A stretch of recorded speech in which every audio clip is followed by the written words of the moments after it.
ஓம் நமோ பகவதே வாசுதேவாய. ஓம் நமோ பகவதே வாசுதேவாய. ஓம் நமோ பகவதே வாசுதேவாய. நாராயணம் நமஸ்கிருத்ய நரம் சைவ நரோத்தமம் தேவீம் சரஸ்வதிம் வியாசம் ततो जयमुदीरयेत् नष्टप्रायेषु भद्रेषु नित्यं भागवत सेवया भगवती उत्तमश्लोके भक्तिर्भवती नैष्टुकी निगमकल्पतरोर्गलितं फलं सुखमुखादमृतद्रवसंयुतं पिबत भागवतं रसमालयं मुहुरहो रसिका भुवि भावुकाः ओमज्ञानतिमिरान्धस्य ज्ञानाञ्जनशलाकया चक्षुरुन्मिलितं येन तस्मै श्रीगुरवे नमः। श्रीचैतन्यमनोभीष्टं स्थापितं येन भूतले स्वयं रूपः कदा माह्यं ददाति स्वपदान्तिकम् वन्देऽहं श्रीगुरो श्रीयुतपथकमलं श्रीगुरुं वैष्णवांश्च श्रीरूपं साग्रजातं सहगण रघुनाथान्वितं तं सजीवं साद्वैतं सावधूतं परिजनसहितं कृष्णचैतन्यदेवं श्रीराधा कृष्णपादान् सहगण ललिता श्रीविशाखान्वितांश्च हे कृष्ण करुणा सिद्धो दीनबन्धो जगत्पते गोपेश गोपिका कान्त राधा कान्त नमोऽस्तु ते तप्त काञ्चन गौराङ्गी राधे वृन्दावनेश्वरी शभानुसुते देवी प्रणमामि हरिप्रिये वाञ्छाकल्पतरुभ्यश्च कृपा सिन्धुभ्यैव च पतितानां पावनेभ्यो वैष्णवेभ्यो नमो नमः। नमो ओं विष्णुपादाय कृष्णप्रेष्ठाय भूतले श्रीमते भक्तिवेदान्त स्वामिन्गिति नामिने नमस्ते सारस्वते देवे गौरवाणी प्रचारिणे निर्विशेष शून्यवादी पाश्चात्य देशतारिणे जय श्री कृष्ण चैतन्य प्रभु नित्यानंद श्री अद्वैत गदाधर श्रीवासादि गौर भक्त वृंद हरे कृष्णा कृष्ण कृष्ण हरे हरे हरे राम राम राम हरे हरे मुखं करोति वाचालं पङ्गं लङ्कयति गिरिं यत्कृपातमहं वन्दे श्रीगुरुं दीनदारिणं प्रमाणं ब्रह्मोदरं श्रीचैतन्यमीश्वरम् हरिः ओं तत्सत् कथाञ्जनस्मृते यस्मिन् दुष्करं सुकरं भवेत् ईश्वरेति विरीदं स्यात् श्रीचैतन्यं नमामिथम्। हरे कृष्णा பாகவதம் நேத்து பார்த்ததுல என்ன பாயிண்ட்ஸ் ஞாபகம் இருக்கு, ஷேர் பண்ணலாமா?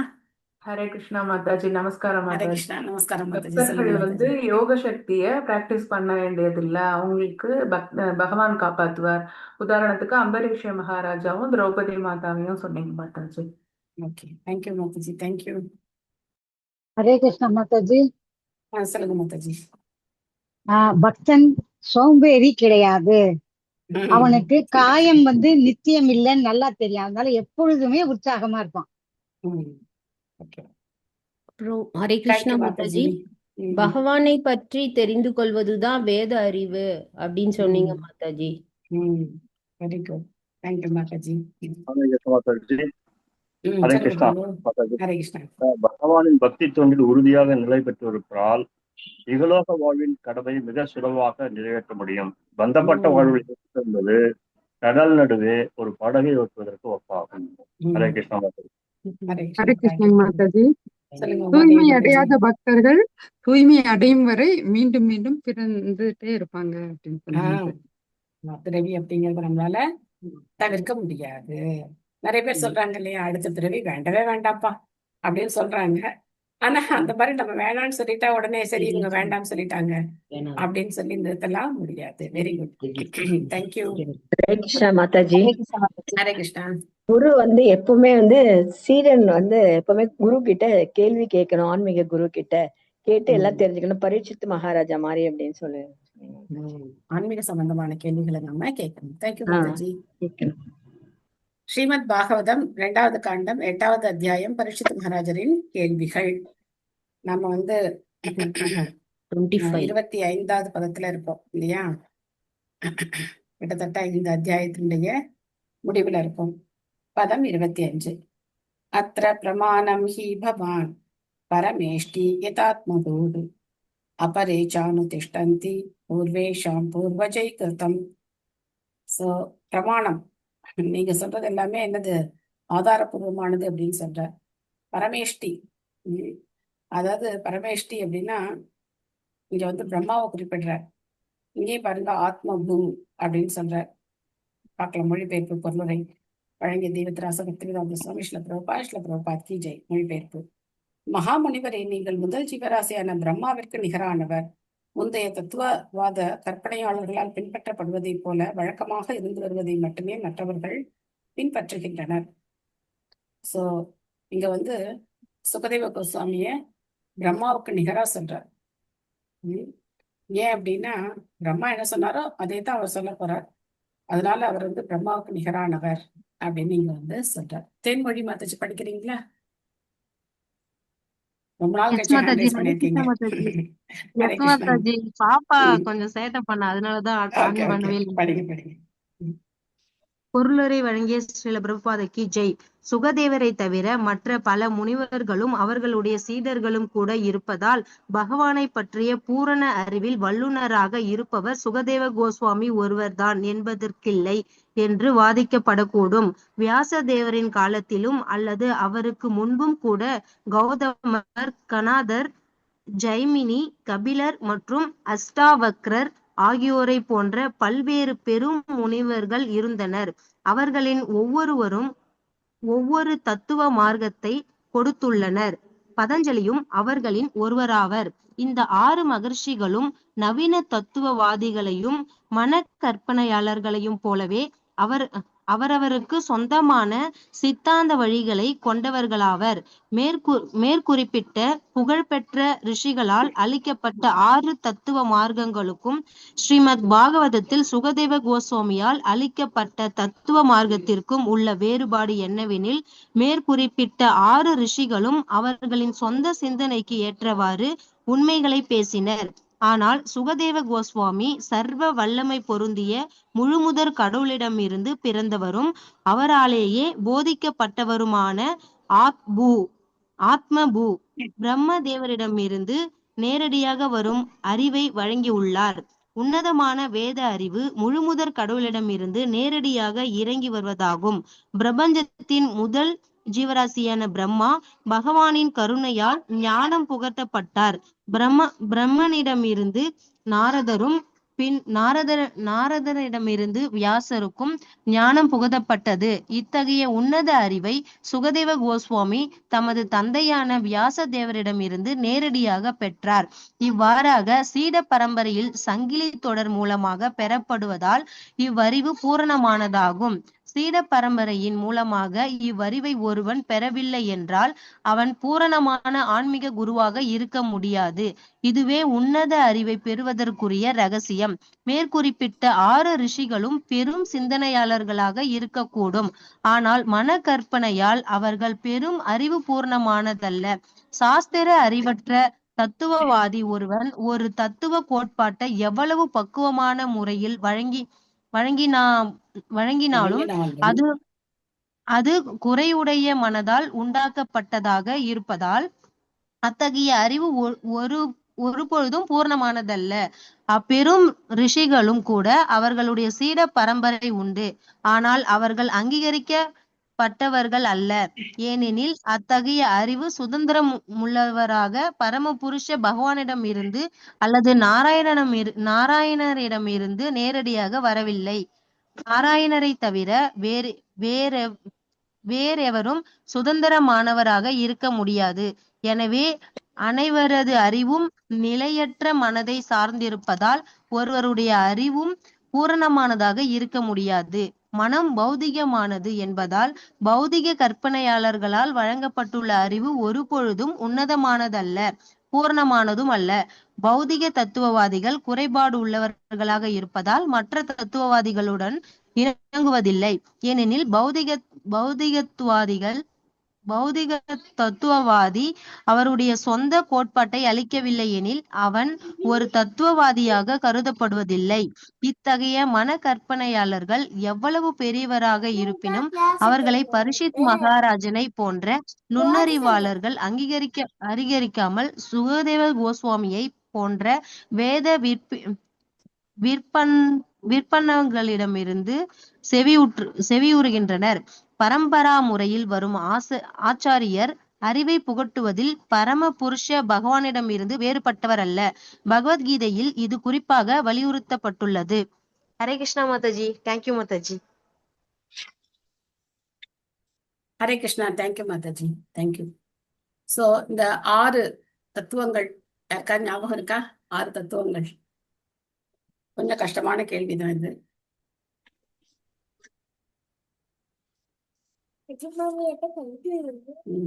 ஷட் தர்ஷனங்கள் அப்படின்னு நம்ம வந்து முதல் காண்டத்திலே பார்த்தோம். வியாசர் என்ன பண்ணார்? வேதங்களை தொகுத்து அதுக்கப்புறம் அதை பிரிச்சு தன்னுடைய சிஷ்யர்கள்ட்ட கொடுத்துட்டார். அவங்க அவங்க மனம் போட போக்குல ஒவ்வொருத்தரும் ஒரு முடிவுக்கு வந்தாங்க இல்லையா? சோ அதான் ஷட் தர்ஷனங்கள் அப்படின்னு சொல்லப்படுது. அந்த ஷட் தர்ஷனங்கள் என்ன, யாருக்கா ஞாபகம் இருக்கா?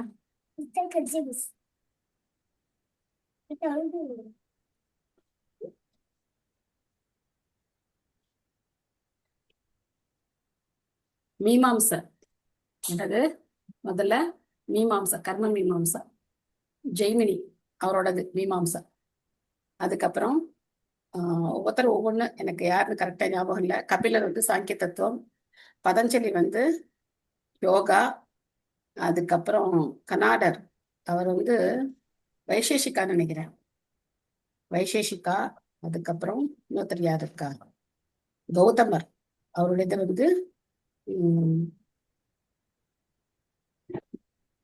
6 தத்துவங்கள் மொத்தம் என்ன? ஒன்று வந்து மீமாம்சா, அதுக்கப்புறம் உத்தர மீமாம்சா வந்து பக்தியை சொல்லுது, இது வந்து கர்ம மீமாம்சா. சோ அதனால இவர் வந்து எல்லாமே கர்மம் தான் அப்படின்னு சொல்றார். அடுத்தது யோகம். ஓகே, நாளைக்கு நான் உங்களுக்கு யார் யார் என்னென்ன அப்படிங்கிறத கரெக்டா நாளைக்கு சொல்றேன். சோ இந்த 6 தத்துவங்களும் வேதத்தை அடிப்படையாக கொண்டு, ஆனா அவங்களுடைய மனக்கற்பனையில உருவானது.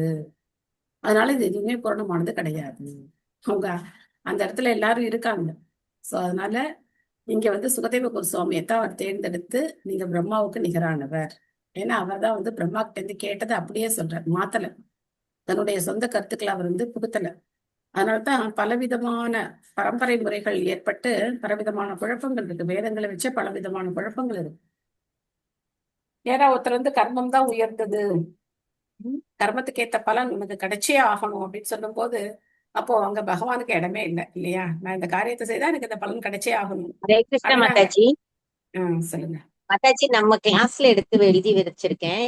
நியாயம், வைசோசிகம், சாங்கியம், யோகம், மீமாம்சம், வேதாந்தம். Very good. Thank you Mataji. So யார் யாருன்னு எழுதல? பதஞ்சலி எழுதியிருக்கேன், கௌதமர் எழுதியிருக்கேன், கபிலர் எழுதியிருக்கேன் மாதாஜி. அதை எழுதும் போது அந்த உண்மையை, நியாயம் வந்து உண்மையை கண்டறியறது, வைசோசிகம்னு வந்து உலகத்துல வந்து அணுக்கள் மூலம் உருவாகுது அப்படின்னு,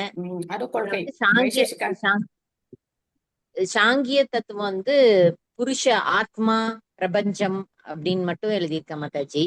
யோகம் வந்து மன அமைதி தியானம் பண்றது, மீமாம்சம் வந்து வேதங்கள் யாகங்கள் அதோட செயல்கள் அப்படின்னு எழுதியிருக்கேன். வேதாந்தம் வந்து பரமாத்மா ஜீவாத்மா பற்றி உயர்ந்த தத்துவம் அப்படின்னு எழுதியிருக்கேன் மாதாஜி. கடைசியில வந்து வியாசர் வேதாந்தம் அதை கொடுத்தார். அந்த வேதாந்த சூத்திரம் தான் பக்தியை வந்து சொல்லக்கூடியது. சோ வேதங்களை அடிப்படையா கொண்டு இவங்க 6 பேரும் இந்த 6 முடிவுக்கு வந்தாலும் கடைசியில வந்து வியாசர் வந்து வேதாந்த சூத்திரத்தை கொடுத்திருக்கார்.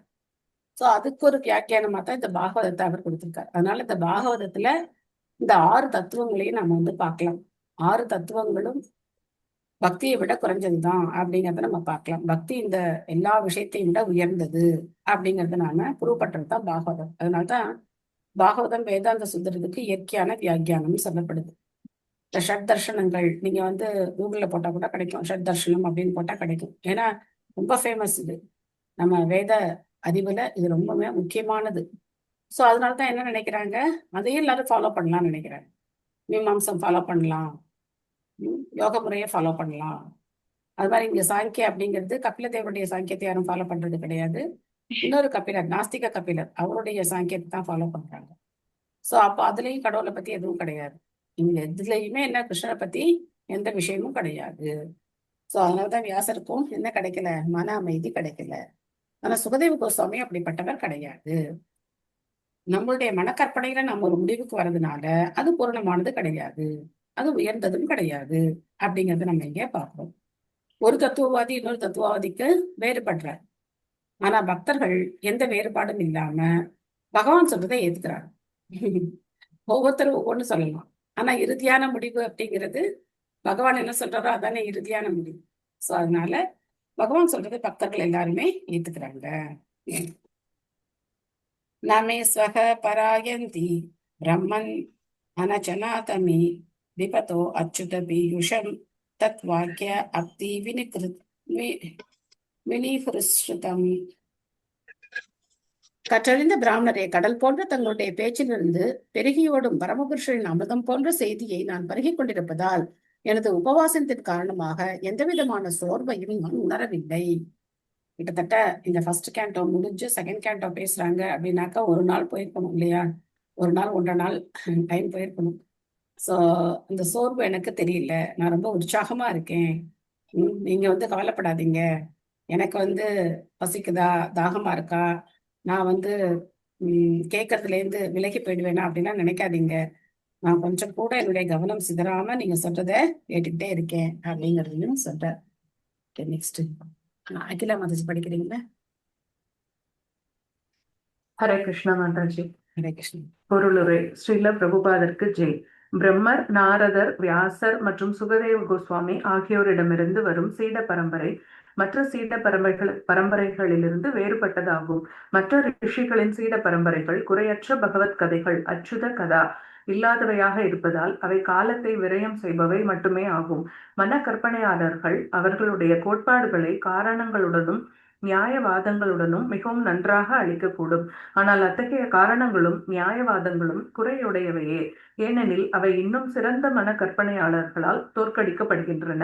பரீட்சித் மகாராஜன் நிலையற்ற மனதில் எழும் வரட்டு கற்பனையில் அக்கறை கொண்டிருக்கவில்லை. அவர் பகவானை பற்றிய செய்திகளில் அக்கறை கொண்டவராக இருந்தார். ஏனெனில் அமிர்தம் போன்ற அத்தகைய செய்திகளை சுகதேவ கோஸ்வாமியின் வாயிலிருந்து கேட்டதால் உண்மையாகவே அவர் எவ்விதமான சோர்வையும் அடையாததை உணர்ந்தார். நெருங்கிவிட்ட மரணத்தின் காரணமாக அவர் உபவாசத்தை மேற்கொண்டிருந்தாலும் அவருக்கு சோர்வு ஏற்படவில்லை. மன கற்பனையாளர்களின் பேச்சுக்களை ஒருவரால் அதிக நேரம் கேட்டுக்கொண்டிருக்க முடியாது. மன கற்பனையாளர்களின் பேச்சுக்களை ஒருவரால் அதிக நேரம் கேட்டுக்கொண்டிருக்க முடியாது. அத்தகைய அலுப்பு தட்டுகிற சிந்தனைகளை கேட்பதால் ஒருவன் வெகு விரைவில் சோர்வடைந்து விடுவதுடன் அதனால் எவரும் திருப்தி அடையவும் முடியாது.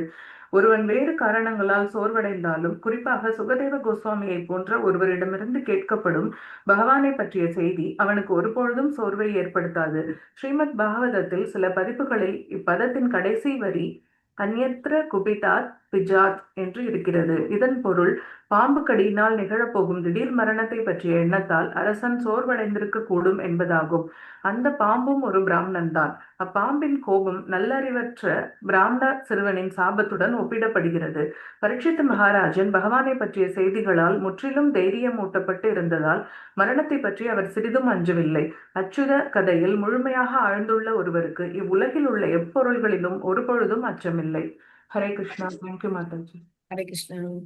சோ கோபியர்களுடைய அந்த கோபிகா கீதத்துல கூட இந்த மாதிரி ஒரு வார்த்தை வருது.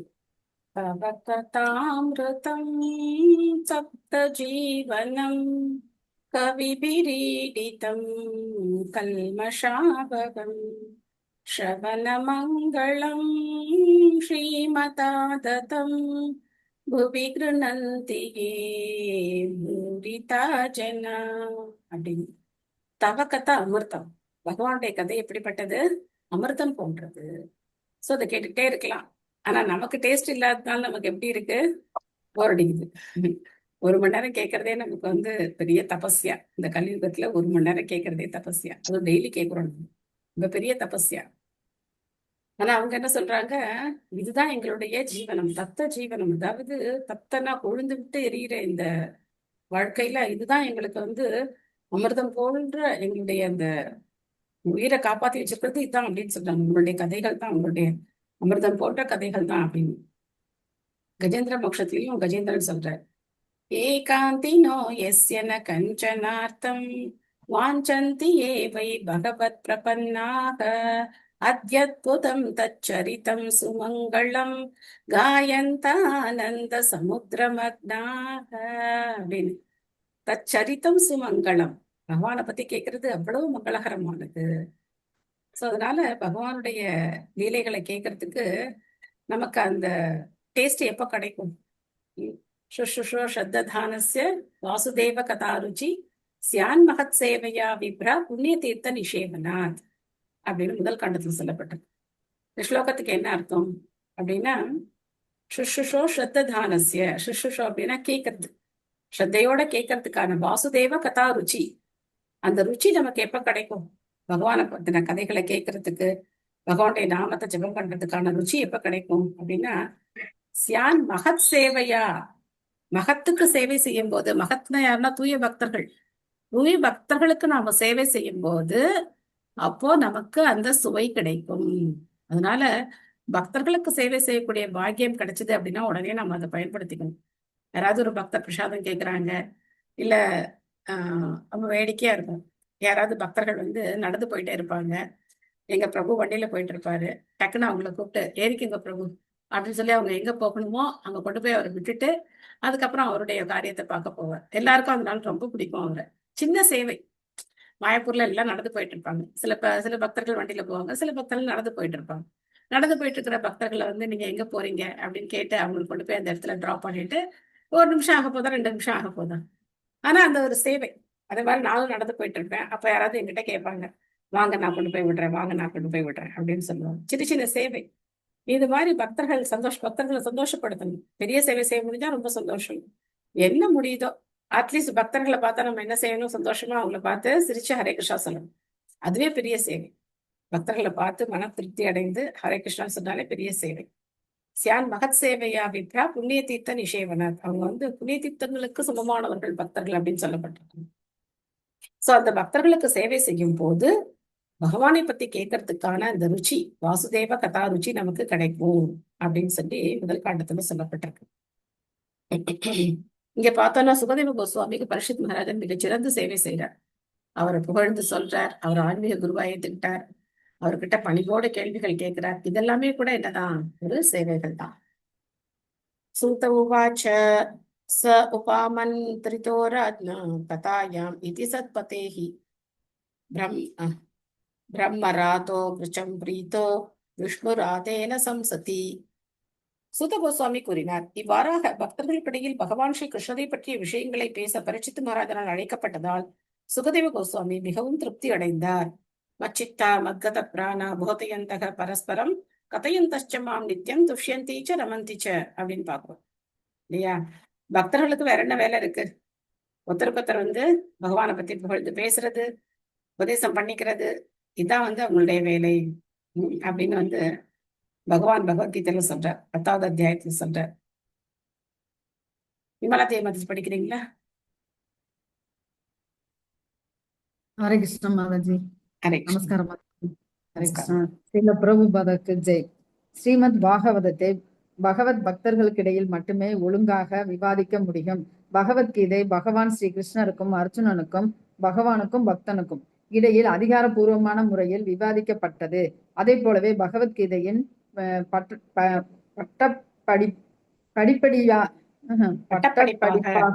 பட்டப்படிப்பாக உள்ள ஸ்ரீமத் பாகவதமும் கூட பண்டிதர்களுக்கும் சுகதேவ கோஸ்வாமி மற்றும் பரிசித் மகாராஜன் ஆகியோரை போன்ற பக்தர்களுக்கும் இடையில் விவாதிக்கப்படக்கூடியதாகும். இல்லையெனில் அமிர்தத்தின் உண்மையான சுவையை அனுபவிக்க முடியாது. பரிசித் மகாராஜன் பகவானை பற்றிய விஷயங்களை கேட்பதில் சிறிதும் களைப்படையவில்லை. ஆர்வத்துடன் மென்மேலும் அவற்றை இன்னும் அதிகமாக கேட்டுக்கொண்டே இருக்க பேராவல் கொண்டார். இதனால் பரிசித் மகாராஜனிடம் சுகதேவ கோஸ்வாமி திருப்தி அடைந்தார். மூடர்களான கருத்துரையாளர்கள் பகவத்கீதை மற்றும் ஸ்ரீமத் பாகவதம் ஆகியவற்றின் விஷயங்களில் நுழைய தகுதியற்றவர்களாக இருந்தும் தேவையில்லாமல் அவற்றை கையாள முயல்கின்றனர். பக்தரற்றவர்கள் மிக உயர்ந்த இவ்வேத இலக்கியங்களில் அனாவசியமாக தலையிடுவதில் உபயோகமில்லை. இதனால் சங்கராச்சாரியார் ஸ்ரீமத் பாகவதத்திற்கு வியாக்கியானம் செய்யவில்லை. அவரது பகவத்கீதை வியாக்கியானத்தில் ஸ்ரீ பாத சங்கராச்சாரியா பகவான் ஸ்ரீ கிருஷ்ணரை பரமபுருஷ பகவானாக ஏற்றுக்கொண்டார். ஆனால் பிறகு அருவவாத கண்ணோட்டத்தில் கருத்துரைத்தார். ஆனால் தமது நிலையை உணர்ந்திருந்த அவர் ஸ்ரீமத் பாகவதத்தின் மீது கருத்துரைக்கவில்லை. ஹரே கிருஷ்ணா. நன்றி மாதாஜி. ஹரே கிருஷ்ணா. தேங்க்யூ மாதாஜி. ஏன்னா பாகவதம் ஆரம்பிக்கிறதே ஓம் நமோ பகவதே வாசுதேவாய அப்படின்னு ஆரம்பிக்கணும். அந்த முதல் வரைக்கும் அவரால் என்ன பண்ண முடியாது, வியாக்கியானம் கொடுக்க முடியாது. பகவான் அருவமற்றவர் அப்படிங்கிற வியாக்கியானத்தை தான் கொடுக்கணும். ரொம்ப கஷ்டம் வந்து அவருக்கு. சோ அதனால அவர் என்ன பண்றார், அவருக்கு தெரியும் தன்னுடைய அவதார நோக்கம் என்ன, தான் எதுக்காக வந்திருக்கேன், என்ன பண்ணணும் அப்படிங்கிறது தெரியும். அதனால அவர் என்ன பண்ணல, பாகவதத்துக்கு எந்த வியாக்கியானமும் அவர் கொடுக்கல, பகவத்கீதையோட நிறுத்திக்கிட்டார். ஆனா பகவத்கீதைக்கு ரொம்ப அற்புதமா அவர் வந்து பகவத்கீதையுடைய அந்த புகழ வந்து அவர் வந்து சொல்லியிருக்கார். கீதா மகாத்மியம்னு நம்ம படிக்கிறது சங்கராச்சாரியருடைய கீதா மகாத்மியத்தை தான் படிக்கணும். அப்பேற்பட்ட கருத்துக்களை சொல்லியிருக்கார். ஆனாலும் அருவவாத கருத்துக்களை தான் அவர் வந்து விளக்கமா கொடுத்திருக்காரு. ஏன்னா அவருடைய அவதார நோக்கம் தான் அவர் பண்ணணுங்கிறதுனால அவர் அதை பண்ணியிருக்கார். அவருடைய தவறு அது கிடையாது. சோ அதனால தேவையில்லாம எல்லாரும் பகவத்கீதை பாகவதத்தை பேசக்கூடாது. நான் ஏற்கனவே ஒரு உதாரணம் உங்ககிட்ட சொல்லியிருக்கேன். நான் போய் ஒரு ஐடி கம்பெனில உட்காந்துக்கிட்டு இந்த கம்பெனில நான் கம்ப்யூட்டர்ல வேலை பார்ப்பேன் அப்படின்னு சொன்னா என்ன யாராவது உள்ள விடுவாங்களா? அப்படின்னா ஒண்ணும் உள்ள விட மாட்டாங்க. உனக்கு என்ன குவாலிஃபிகேஷன் இருக்குன்னு கேட்பாங்க. ஆனா பகவத்கீதை பாகவதத்தை பேசுறதுக்கு மட்டும் ஒருத்தருக்கும் ஒரு குவாலிஃபிகேஷனும் வேண்டாம். பேச தெரிஞ்சா போதும், மக்களை அட்ராக்ட் பண்ண தெரிஞ்சா போதும், என்ன வேணா பேசலாம் அப்படின்னு பேசுறாங்க. அவங்கள தட்டி கேட்கறதுக்கு இன்னைக்கு ஆள் கிடையாது. பகவானே இல்லாம பகவத்கீதையை பேசிட்டு வாங்க. பகவானை பத்தி ஒரு வார்த்தை கூட இல்லாம, கிருஷ்ணர் அப்படிங்கிற வார்த்தை இல்லாம, அவர் தான் முழுமுதற் கடவுள் அப்படிங்கறதெல்லாம் இல்லாம என்ன பண்ணுவாங்க, பகவத்கீதையை பேசுவாங்க. அதே மாதிரி பரீட்சித் மகாராஜர் கிட்டத்தட்ட இங்க வந்து 18 கேள்வி கேட்டிருக்காரு. ஒரு கேள்வி கூட இல்லாம பாகவதம் பேசுவாங்க. இந்த கேள்வி எல்லாம் கேட்டா, இந்த கேள்வி எல்லாம் பத்தி சொன்னா யார் வந்து பாகவதம் கேட்பா? யாரும் கதையா சொன்னா என்ன பண்ணுவாங்க, உட்காந்து நல்லா கதை கேட்பாங்க. தத்துவங்கள்லாம் பேசினா யாரும் கேட்க மாட்டாங்க. சோ எதுவுமே இல்லாம பாகவதம் பேசுறவங்களும் இருக்காங்க. பகவத்கீதையில கிருஷ்ணரை பத்தியே சொல்லாம அப்படி பேசுறவங்களும் இருக்காங்க. அதே மாதிரி பாகவதம் பக்தியை நிலைநிறுத்துது அப்படிங்கறத சொல்லாம பாகவதத்தை பேசுறவங்களும் இருக்காங்க. சோ இறுதியான முடிவு என்ன, நம்ம பகவானுடைய நாமத்தை ஜெபம் பண்ணணும். ஹரே கிருஷ்ணா கிருஷ்ண கிருஷ்ண ஹரே ஹரே, ஹரே ராம ராம ராம ஹரே ஹரே. பாகவதம் எதுக்கு படிக்கிறோம் அப்படின்னா அந்த நாம ஜபத்தை உறுதிப்படுத்துறதுக்காக பாகவதம் படிக்கிறோம். ஒவ்வொரு சூழ்நிலையில ஒவ்வொரு பக்தர்கள் என்ன மாதிரி பக்தி பண்ணியிருக்காங்க. நம்ம பல பக்தர்களுடைய சூழ்நிலைகளை நாம் இது வரைக்கும் கடந்து வந்திருக்கோம் இல்லையா? யாராவது சொல்ல முடியுமா எத்தனை பக்தர்களை நாம இது வரைக்கும் பார்த்திருக்கோம் அப்படின்னு யாராவது சொல்ல முடியுமா? ஃபர்ஸ்ட் கேண்டோல இருந்து எந்தெந்த பக்தர்களை பார்த்திருக்கோம் நம்ம?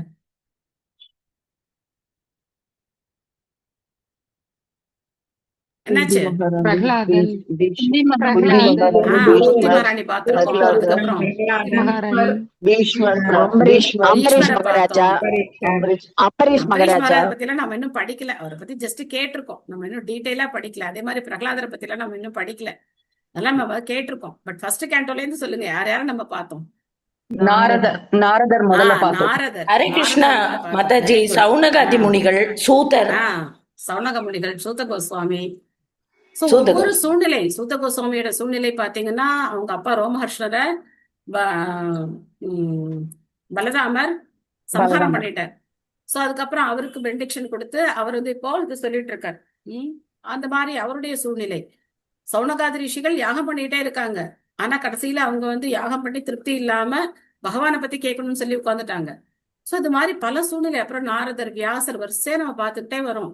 பாண்டவர்களை பத்தி பார்த்தோம், எத்தனை துன்பமான சூழ்நிலைகள்ல அவங்க பக்தி பண்ணாங்க. குந்தி மகாராணியை பத்தி பார்த்தோம், பீஷ்மரை பார்த்தோம். அந்த அம்பு படுக்கையில அவர் என்ன மாதிரி பகவான சோஸ்திரம் பண்ணார். ஏஷவை பகவான் சாக்ஷாத் நாராயண புமான் மோகயன் மாயையா ரூபம் கூட்டரதி விருஷ்ணிஷு அப்படின்னு சொன்னார். சோ இந்த மாதிரி பல பல பக்தர்கள் பல்வேறு சூழ்நிலைகள்ல பகவானுக்கு எப்படி பக்தி பண்ணாங்க. என்னுடைய சூழ்நிலையில நான் எப்படி பக்தி பண்ணலாம், என்னுடைய சூழ்நிலையை காரணமா காட்டி நான் பக்தி பாதையிலிருந்து விலகக்கூடாது. ஏன்னா யாருமே அப்படி ரெட் கார்பெட் விரிச்சு யாரும் பக்தி பண்ணி நம்ம பார்க்கல. எந்த கஷ்டமும் கிடையாது, ஒண்ணும் கிடையாது. காலம்பரம் எழுந்து ரொம்ப அப்படி சூப்பரா ஹரே கிருஷ்ண மந்திரம் சொல்லிட்டு இருக்கேன், எந்த பிரச்சனையும் வராது. அப்படியே டேபிள்ல பட்டனை தட்டி விட்டா 2 தட்டுல இட்லியும் காப்பி நம்ம பக்கத்தில் வந்துடணும் அப்படிங்கிற மாதிரிலாம் ஒண்ணும் வராது. சோ இது மாதிரி நம்ம வந்து எல்லாத்துக்கும் என்டவர் பண்ணித்தான் ஆகணும். ஒவ்வொரு க்ஷணமும் ஒவ்வொரு சூழ்நிலை நமக்கு மாறிக்கிட்டே தான் இருக்கும். இந்த மாறிக்கிட்டே இருக்கக்கூடிய சூழ்நிலையிலையும் நம்ம மாறாம எப்படி பக்தி பண்றது, இதைத்தான் நம்ம பார்க்கணும். சோ அதனாலதான் பாகவதம் படிக்கிறோம். நம்ம பக்தியை உறுதிப்படுத்துறதுக்காகத்தான் பக்தர்களுடைய அடிச்சுவடை பின்பற்றி ஒவ்வொரு பக்தர்களும் எப்படி வந்து தங்களுடைய ஒவ்வொரு சூழ்நிலையிலையும் பகவானை எப்படி கெட்டியா பிடிச்சிட்டு இருந்தாங்க. சோ விதுர மகாத்மாவை பத்தி பார்த்தோம். திருதராஷ்டிரரை பத்தி பார்த்தோம். திருதராஷ்டிரருக்கு எவ்வளவு சொல்லியும் அவருக்கு கடைசியில புரியவே இல்லை பாருங்க. தீரர் தான் ஆனார், அவர் பக்தர் ஆகலன்னு பார்த்தோம். அவரால் ஒரு தீரனாக முடிஞ்சதே தவிர பக்தராக முடியலன்னு பார்த்தோம். சோ அதனால பாகவதம் படிக்கிறதுல என்ன இருக்கு, அவ்வளவு ஒரு அருமையான விஷயங்கள் இருக்கு. பிராக பாகவதம் நாம புராணம் பிரம்ம சம்ஹிதம் பிரம்மணே பகவத் புரோக்தம் பிரம்ம கல்ப உபாகதே. பரீட்சித் மகாராஜனின் கேள்விகளுக்கு இவ்வாறாக விடையளிக்க துவங்கிய அவர் பகவத் விஞ்ஞானமும் வேத அனுபந்தமுமான ஸ்ரீமத் பாகவத புராணம் வேதங்களுக்கு சமமானதென்றும் பிரம்மா பிறந்த பொழுது அவருக்கு பகவானாலேயே முதலில் உபதேசிக்கப்பட்டது என்றும் கூறினார். சோ இது வேதத்துக்கு சமமானது. பாகவதத்தை சில பேர் ஏத்துக்க மாட்டாங்க, பிரமாணமா ஏத்துக்க மாட்டாங்க. ஆனா பாகவதம் பிரமாணம். பாகவதத்தை பிரமாணமா ஏத்துக்கணும் அப்படின்னு சொல்லி சைத்தன்ய மகாபிரபு சொல்லியிருக்காரு. அது நமக்கு போதும். மத்தவங்க ஏத்துக்கிறாங்களோ ஏத்துக்கலையோ நமக்கு மகாபிரபுடைய வார்த்தை போதுமானது. மைத்திலி மாதாஜி படிக்கிறீங்களா? ஹரே கிருஷ்ணா மாதாஜி. ஹரே கிருஷ்ணன். பொருளுரை பை ஸ்ரீல பிரபுபாத் பூஜை. ஸ்ரீமத் பாகவதம் முழுமுதற் கடவுளை பற்றிய விஞ்ஞானமாகும். இவ்விஞ்ஞானத்தை அறியாத ஆர்வவாதிகள் பகவானின் உருவாம்சத்தின் மீது தப்பான அர்த்தம் கற்பிக்க முயல்கின்றனர். ஸ்ரீமத் பாகவதம் வேதங்கள் மற்றும் முழுமுதற் கடவுளை பற்றிய விஞ்ஞானம் ஆகியவற்றின் கருத்துக்கு உடன்பட்டதாகும். இவ்விஞ்ஞானத்தை அறிய ஒருவன் பரீட்சித் மகாராஜனின் அடிச்சுவடுகளை பின்பற்றி ஸ்ரீ சுகதேவரின் பிரதிநிதியிடம் தஞ்சம் புக வேண்டும். முட்டாள்தனமான முறையில் கருத்தரிக்க முயன்று பகவத் பக்தரின் பாதங்களில் பெரும் குற்றத்தை செய்துவிடக் கூடாது. பக்தரற்றவர்களால் அழிக்கப்பட்ட கெடுதி விளைவிக்கும் கருத்துக்கள் ஸ்ரீமத் பாகவதத்தை புரிந்து கொள்வதில் பெரும் சேதத்தை விளைவித்துள்ளன. பகவத் விஞ்ஞானத்தை அறிவதில் சிறிதேனும் அக்கறையுள்ள மாணவன் இவ்விஷயத்தில் எப்பொழுதும் விழிப்புடன் இருக்க வேண்டும். அதனாலதான் நம்ம திரும்ப திரும்ப சொல்றோம், தேவையில்லாத போஸ்ட் நம்ம குரூப்ல போடாதீங்க, தேவையில்லாத விஷயங்கள்ல போகாதீங்க. சோ மத்தவங்களையும் டைவர்ட் பண்ணாதீங்க. ஏற்கனவே நம்ம மனம் அலைப்பாஞ்சுக்கிட்டே இருக்கு. அப்படி இருக்கும்போது தேவையில்லாத விஷயங்கள் இந்த பாகவத குரூப்ல போடும்போது சில பேர் என்ன நினைப்பாங்க, சரி ரொம்ப முக்கியமான விஷயம் போல இருக்கு, பார்க்கணும்னு நினைச்சு போட்டிருக்காங்க போல இருக்கு அப்படின்னு சொல்லி அதை பார்ப்பாங்க. ஏற்கனவே நம்ம எதையோ பாக்குறோம், எதையோ கேட்கிறோம், என்னமோ பண்ணிட்டு இருக்கோம். அட்லீஸ்ட் இந்த ஒரு குரூப்பாவது எப்படி இருக்கணும், கட்டுப்பாடோட இருக்கணும். பிரபுபாதருடைய உபதேசங்கள், பிரபுபாதருடைய விஷயங்களை மட்டுமே நம்ம கேட்கணும். பகவானை பத்தின செய்திகளை மட்டுமே கேட்கணும். பிரபுபாதர் விஷயங்கள்னா பிரபுபாதர் வேற ஒன்றும் பேச போறது இல்லை. பிரபுபாதர் எப்பவும் கிருஷ்ணரை பத்தி மட்டும்தான் பேச போறார். வேற எந்த ஒரு வார்த்தையும் அவருடைய வாயிலிருந்து வரப்போறது கிடையாது. அதனால அவருடைய உபதேசங்களை மட்டுமே நம்ம கேட்டா போதுமானது. விலகி ஏற்கனவே நம்ம ரொம்ப தூரம் விலகி இருக்கோம். நாம இப்ப எதுக்கு முயற்சி பண்ணணும்? பகவானுக்கு பக்கத்துல போறதுக்கு தான் நம்ம முயற்சி பண்ணணும். அதுக்கு பக்தர்கள்ட்ட இருந்து மட்டும்தான் கேட்கணும். யத் பரீட்சித் ருஷபக பாண்டோ நாம் அனுப்ரச்சதி ஆனுபூர்யேன தத் சர்வம் ஆக்யாதும் உபசக்ரமே. பரீட்சித் மகாராஜன் தம்மிடம் கேட்ட கேள்விகள் அனைத்திற்கும் விடையளிக்க அவர் தம்மை தயார் செய்து கொண்டார். பரீட்சித் மகாராஜன் பாண்டுகளின் வம்சத்திலேயே மிகவும் சிறந்தவர் ஆவார்.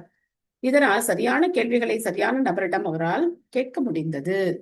இது ரொம்ப முக்கியமான விஷயம். சரியான கேள்விகள் சரியான நபரிடம் கேட்கப்பட வேண்டும். சுகதேவ கோஸ்வாமிக்கு ரொம்ப சந்தோஷமா இருக்கு. பரீட்சித் மகாராஜர் லோக மங்களத்துக்கு உண்டான எல்லா கேள்விகளையும் கேட்டிருக்கார். இது எல்லாருக்கும், எல்லா விதமான மக்களுக்கும் சம்பந்தம் உள்ள கேள்விகள். உயர்ந்த பக்தர்களுக்கு மட்டும்தான் தொடர்பு இருக்கு அப்படிலாம் கிடையாது. எல்லாருக்கும் தொடர்புடைய கேள்விகளை அவர் கேட்டிருக்காரு. அதனால அவருக்கும் ரொம்ப சந்தோஷமா இருக்கு. கணிகா மாதாஜி படிக்கிறீங்களா? எஸ் மாதாஜி. ஹரே கிருஷ்ணா மாதாஜி. ஹரே கிருஷ்ணா. ஸ்ரீல பிரபுபாதருக்கு ஜெய். பொருளுரை. பரீட்சித் மகாராஜன் பல கேள்விகளை கேட்டார். விஷயங்களை உள்ளவாறு அறிய வேண்டும் என்பதற்காக சில கேள்விகளை மிகவும் ஆவலோடு கேட்டார். ஆனால் சீடனின் விசாரணைகளுக்கேற்ப ஒவ்வொன்றாக விடையளிக்க வேண்டிய அவசியம் ஆன்மீக குருவிற்கு இல்லை. அனுபவமிக்க போதகரான ஸ்ரீல சுகதேவ கோஸ்வாமி சீட பரம்பரையின் சங்கிலி தொடர் மூலமாக பெற்றதை போல் ஒழுங்கான முறையில் எல்லா கேள்விகளுக்கும் விடையளித்தார். ஸ்ரீமத் பாகவதம் 2ஆம் காண்டத்தின் பரீட்சித் மகாராஜனின் கேள்விகள் என்னும் தலைப்பை கொண்ட 8ஆம் அத்தியாயத்திற்கான பக்தி வேதாந்த பொருளுரைகள் இவ்வாறு நிறைவு பெறுகின்றன. Hare Krishna Mataji. Thank you. Hare Krishna. Hare Mataji. Hare Krishna. Thank you Mataji. So 8 அத்தியாயங்கள் நாம நிறைவு செய்திருக்கோம். இந்த கடைசி ஸ்லோகத்துல பார்த்தோம் அப்படின்னா, அப்படி கிரமமா அவர் கேட்ட ஃபர்ஸ்ட் கேள்விக்கு தான் ஃபர்ஸ்ட் பதில் அப்படிங்கிற மாதிரி எல்லாம் கிடையாது.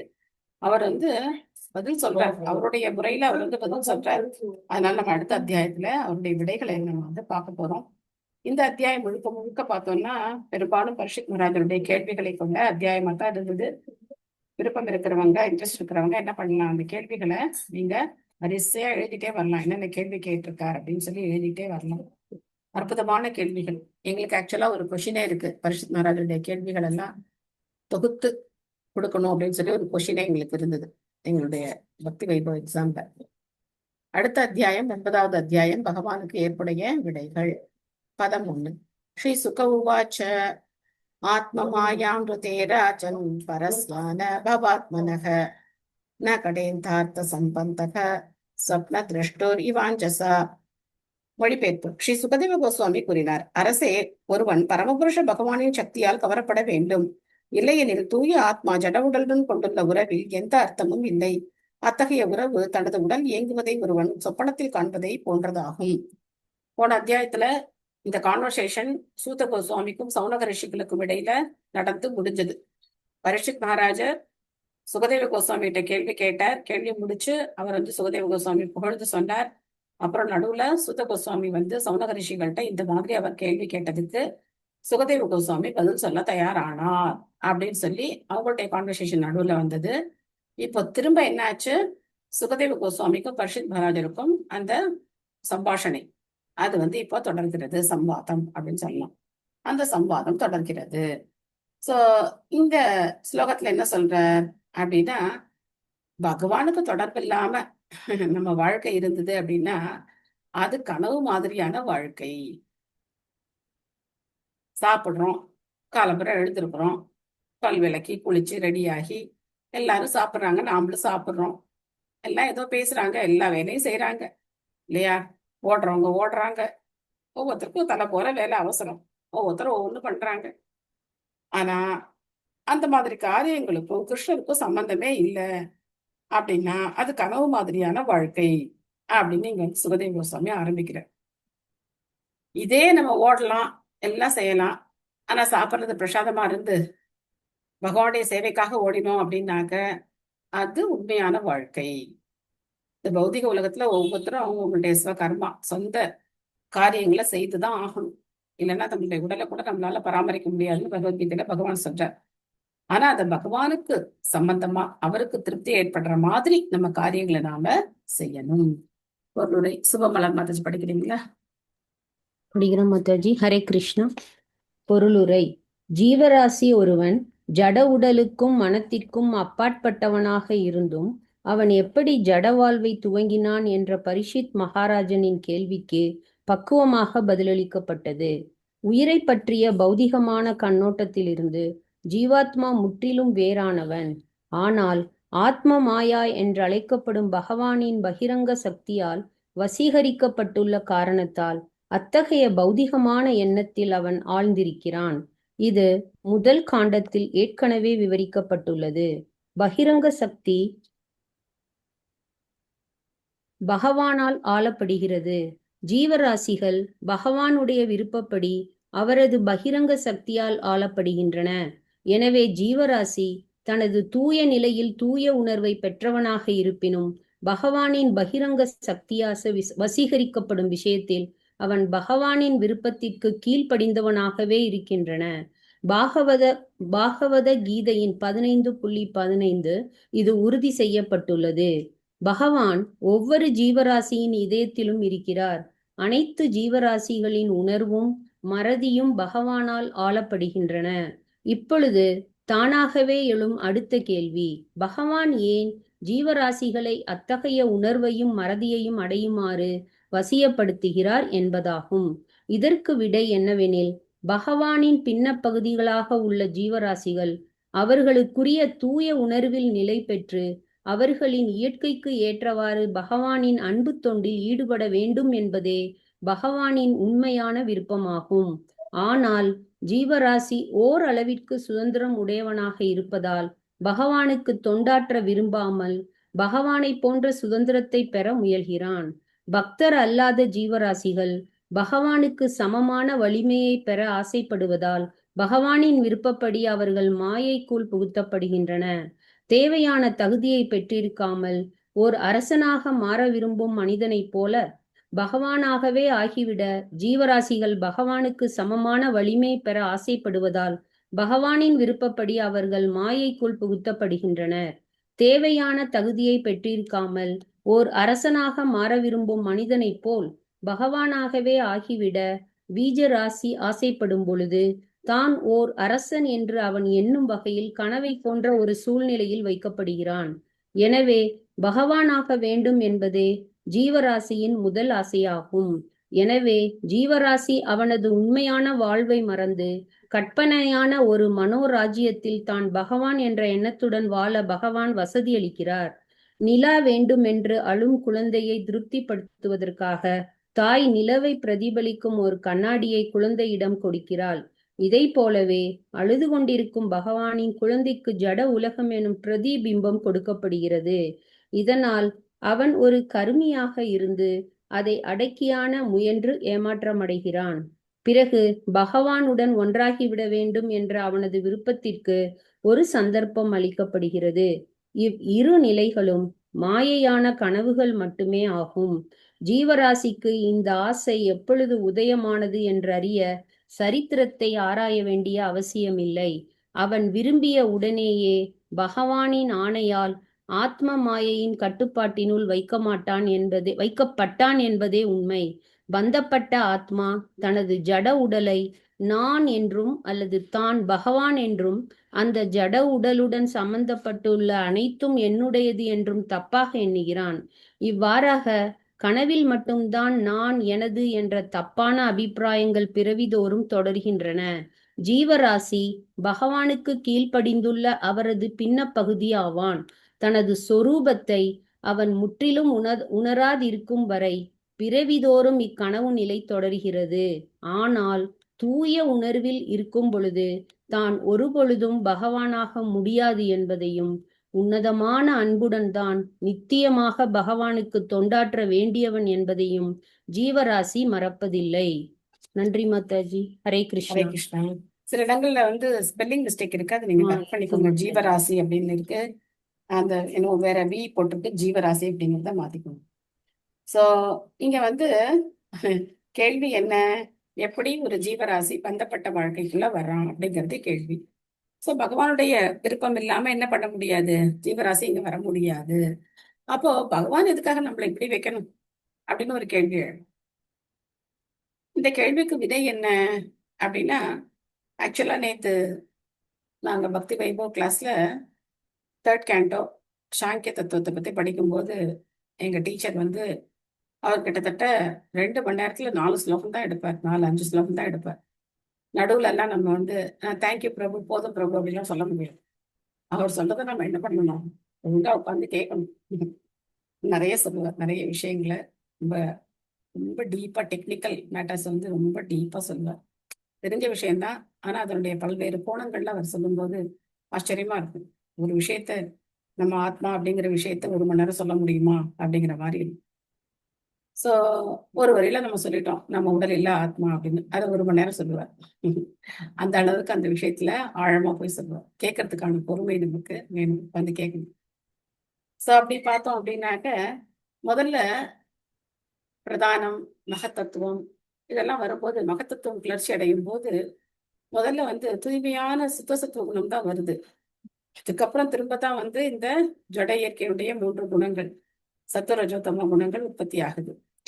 சோ ஜீவராசி படைக்கப்படும் போது தூய்மையான சத்துவ குணத்துலதான் பகவான் படைக்கிறார். ஆனா ஒரு சிறு சுதந்திரம் நமக்கு கொடுத்திருக்கார். அந்த சிறு சுதந்திரத்தை நாம என்ன செய்யறோம், தவறா பயன்படுத்துறோம். தவறா பயன்படுத்தி நானும் கடவுளும் ஆகணும் அப்படின்னு நினைக்கணும். இந்த உலகத்துல இருக்கிற எல்லா ஜீவராசிகளுக்கும் இந்த எண்ணம் இருக்கு. ஆனா ஆரம்பத்துல நமக்கு அது புரியாது. நம்ம போய் கடவுள் ஆகணும்னு எங்க நினைக்கிறோம், அப்படிதான் நினைப்போம் இல்லையா? இப்ப நம்ம கிட்டே யாராவது சொன்னா கடவுள் ஆகணும்னு நினைக்கிறீங்க அப்படின்னு சொன்னா நம்ம அதை ஒத்துக்குவோமா? சச்ச, கடவுள் ஆகணும்லாம் யாராவது நினைப்பாங்களா அப்படிதான் நம்ம நினைப்போம். ஆனா அந்த எண்ணம் நமக்கு இருக்கு. அது எப்படி தெரியும் அந்த எண்ணம் நமக்குள்ள இருக்கு அப்படிங்கிறது எப்படி தெரியும்னா, நம்மளுடைய செயல்கள்ல வெளிப்படும். வார்த்தையில தெரியாது, செயல்கள்ல வெளிப்படும். நாம தான் சூழ்நிலைகளை கட்டுப்படுத்தணும்னு நினைக்கிறோம் இல்லையா? எல்லா சூழ்நிலையும் நம்ம கட்டுப்படுத்தணும்னு நினைக்கிறோம். அதே மாதிரி நம்ம எல்லாத்தையும் அனுபவிக்கணும்னு நினைக்கிறோம். நம்ம அனுபவிக்கிற அந்த அதுக்கு ஏதாவது ஒரு குறை ஏற்பட்டது அப்படின்னா நமக்கு அதை நம்மளால பொறுத்துக்கவே முடியல. ஆனா அந்த துன்பங்களை நம்மளால பொறுத்துக்கவே முடியல. சோ நான் அனுபவிக்கிறதுக்கு தடை வரக்கூடாதுன்னு நினைக்கிறோம். நான் எல்லாத்தையும் கட்டுப்படுத்தணும்னு நினைக்கிறோம். நான் எல்லாருக்கும் நல்லது செய்யணும்னு நினைக்கிறோம். சோ இதெல்லாம் நாம தான் கடவுள் அப்படிங்கறத நாம நம்மளுடைய செயல்கள் மூலமா நாம காட்டுறோம். அதனால ஓகே, நீ என்ன பண்ண முடியாது, இந்த உலகத்துல இருந்து என் கூட ஆன்மீக உலகத்துல இருந்து எனக்கு போட்டியா வர முடியாது.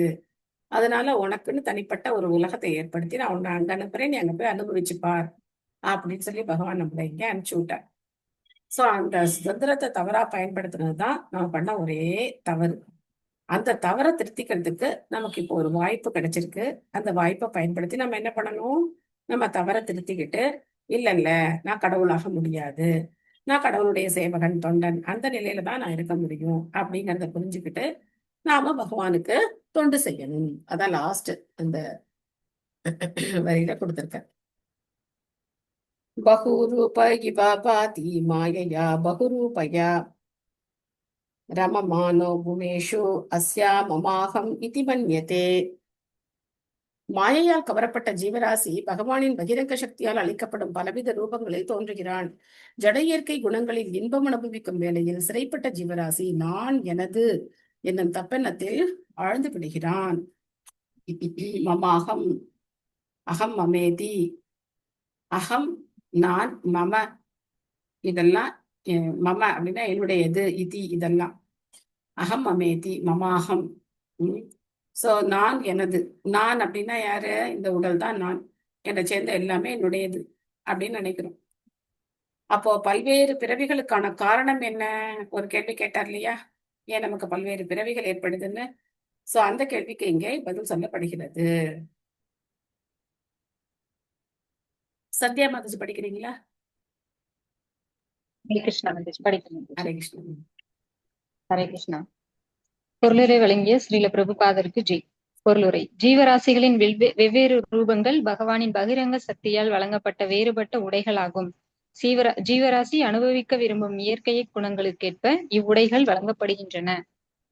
பகிரங்க ஜடசக்தி முக்குணங்களால் பிரதிபலிக்கப்படுகின்றது. எனவே ஜட இயற்கையிலும் கூட சுதந்திர முறையில் பல வகைப்பட்ட ஜட உடல்களை தேர்வு செய்யும் வாய்ப்பை ஜடசக்தி அவனுக்கு வழங்குகிறது. 9 லட்சம் வகையான நீரின உடல்களும் 20 லட்சம் வகையான தாவர உடல்களும் 11 லட்சம் புழுக்களும் ஊர்வனவும் 10 லட்சம் வகையான பறவைகளும் 30 லட்சம் வகையான மிருக உடல்களும் மற்றும் 4 லட்சம் மனித ரூபங்களும் உள்ளன. மொத்தத்தில் 84 லட்சம் வகையான உடல்கள் பிரபஞ்சத்தின் வெவ்வேறு கிரகங்களில் உள்ளன. மேலும் தனக்குள் உள்ள இன்பம் அனுபவிக்க வேண்டும் எனப்படும் வெவ்வேறு குணங்களுக்கேற்ப பல்வேறு உடல் மாற்றங்களின் மூலமாய் ஜீவராசி பிரயாணம் செய்கின்றது. ஜீவராசி ஒரு குறிப்பிட்ட உடலுக்குள் இருக்கும் பொழுது கூட சிறு வயதிலிருந்து இளமைக்கும், இளமையிலிருந்து முதுமைக்கும், முதுமையிலிருந்து அவனது சொந்த செயலின் பயன்களால் உருவாக்கப்பட்ட மற்றொரு உடலுக்குமாக மாறிக்கொண்டிருக்கின்றான். இவ்வாறாக சுய விருப்பங்களினால் தனது சொந்த உடலை அவன் உற்பத்தி செய்து கொள்கின்றான். மேலும் தனது ஆசைகளை அவன் அனுபவிப்பதற்கு பொருத்தமான ஒரு உடலை பகவானின் பகிரங்க சக்தியும் அவனுக்கு அளிக்கின்றது. ஒருவன் மற்றொரு மிருகத்தின் இரத்தத்தை அனுபவிக்க விரும்பினான். அதனால் பகவானின் கருணையினால் மற்றொரு மிருகத்தின் இரத்தத்தை அனுபவிக்கும் வசதிகளை கொண்ட புலியின் உடலை ஜட சக்தி அவனுக்கு அளித்துள்ளது. அதை போலவே உயர் கிரகத்திலுள்ள ஒரு தேவனின் உடலை பெற ஆவல் கொள்ளும் ஒரு ஜீவராசி கூட பகவானின் கருணையால் அதை பெறுகின்றான். அவன் போதுமான அறிவு படைத்தவனாக இருந்து பகவானின் சகவாசத்தை அனுபவிப்பதற்கு ஏற்ற ஒரு ஆன்மீக உடலை பெற ஆவல் கொள்வானாயின் அதையும் அவனால் பெற முடியும். எனவே ஜீவராசி தன் மிகச்சிறிய சுதந்திரத்தை முழுமையாக பயன்படுத்திக் கொள்ள முடியும். பகவான் மிகவும் தயையுள்ளவராவார். இதனால் ஜீவராசி விருப்பம் அதே உடலை அவனுக்கு அவர் அளிப்பார். ஜீவராசியின் விருப்பம் சொப்பனத்தில் ஒரு தங்க மலையை காண்பதை போன்றதாகும். மலை என்றால் என்னவென்பதும் தங்கம் என்றால் என்னவென்பதும் ஒருவனுக்கு தெரியும். அவனது விருப்பத்தினால் மட்டுமே தங்கமலையை பற்றிய கனவை அவன் காண்கின்றான். ஒரு கனவு முடிந்ததும் தனக்கு எதிரே வேறொன்று இருப்பதை அவன் காண்கின்றான். விழிப்பு நிலையில் தங்கமும் இல்லை, மலையும் இல்லை. எனவே தங்கமலையின் பேச்சுக்கே இடமில்லை என்பதை அவன் கண்டுகொள்கின்றான்.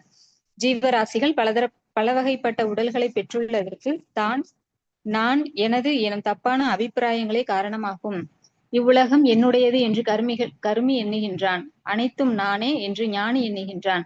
அரசியல், பொது உடைமை, தத்துவம், தரும சிந்தனை மற்றும் பிற நலன் கருதும் தன்மை போன்றவைகளில் பந்தப்பட்ட ஆத்மாக்கள் கொண்டுள்ள பௌதீக கருத்து நான் எனது எனும் இத்தப்பான அபிப்பிராயங்களை அடிப்படையாக கொண்டதாகும். நான் எனது என்பவை ஜட உலகை அனுபவிப்பதற்கான தீவிர ஆசையால் விளைந்தவையாகும். பொதுநலம், நாட்டுப்பற்று மற்றும் குடும்ப அன்பு ஆகிய வெவ்வேறு சூழ்நிலையின் கீழ் பெறப்படும் உடலுடனும் பிறப்பிடத்துடனும் ஒருவன் தன்னை அடையாளப்படுத்திக் கொள்கின்றான். ஜீவராசி தன் உண்மையான நிலையை மறந்திருப்பதே இதற்கெல்லாம் காரணம். இவ்வனைத்தும் ஸ்ரீமத் பாகவதத்தில் விவரிக்கப்பட்டுள்ளன. குழப்பமடைந்த ஜீவராசியின் தப்பான அபிப்பிராயங்கள் அனைத்தையும் ஸ்ரீ சுகதேவ கோஸ்வாமி மற்றும் பரீட்சித் மகாராஜன் ஆகியோருடனான சகவாசத்தினால் கலைந்துவிட முடியும். ஹரே கிருஷ்ணா மாதாஜி. தேங்க்யூ மாதாஜி.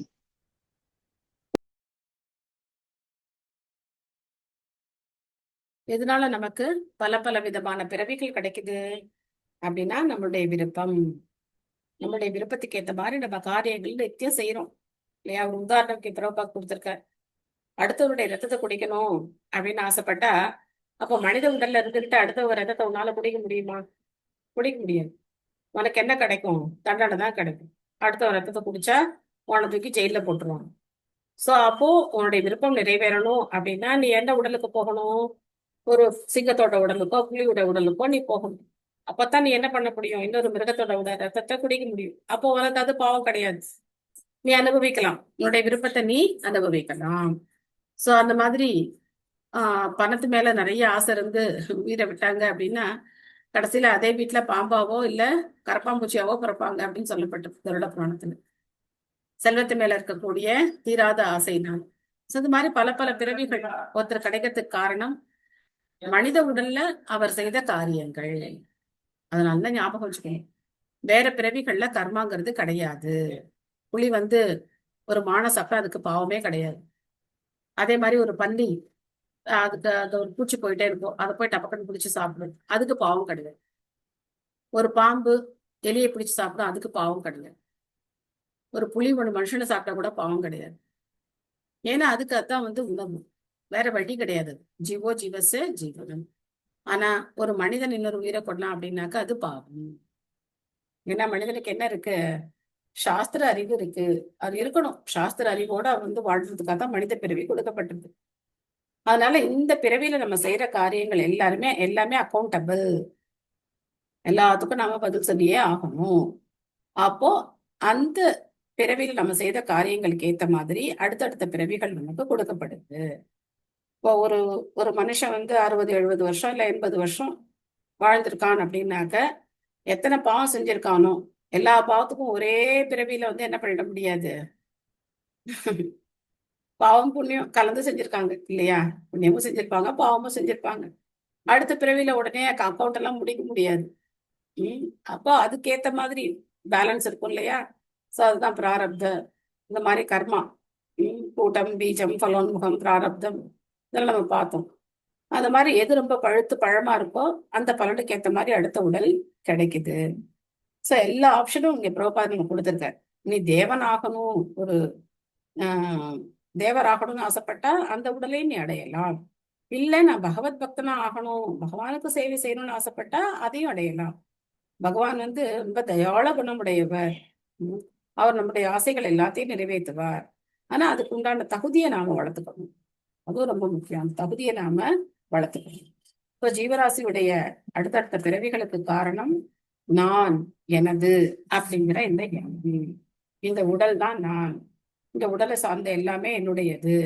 நான் பிறந்த நாடு, பிறந்த வீடு, குடும்பம், இதுல இருக்கிற பற்றுதல், இதெல்லாம் தான் நம்மள என்ன பண்ணுது? அடுத்தடுத்த பிறவிகளுக்கு கொண்டு போகுது.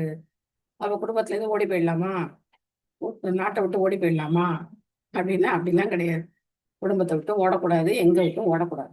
இருந்த இடத்துல இருந்தே நம்ம இந்த உடல் கிடையாது, ஆத்மா அப்படிங்கிறத புரிஞ்சுக்கிட்டு இந்த குடும்பம் பகவானால எனக்கு ஏற்படுத்தப்பட்ட, என்னுடைய கர்ம வினையினால எனக்கு ஏற்படுத்தப்பட்ட ஒரு குடும்பம்.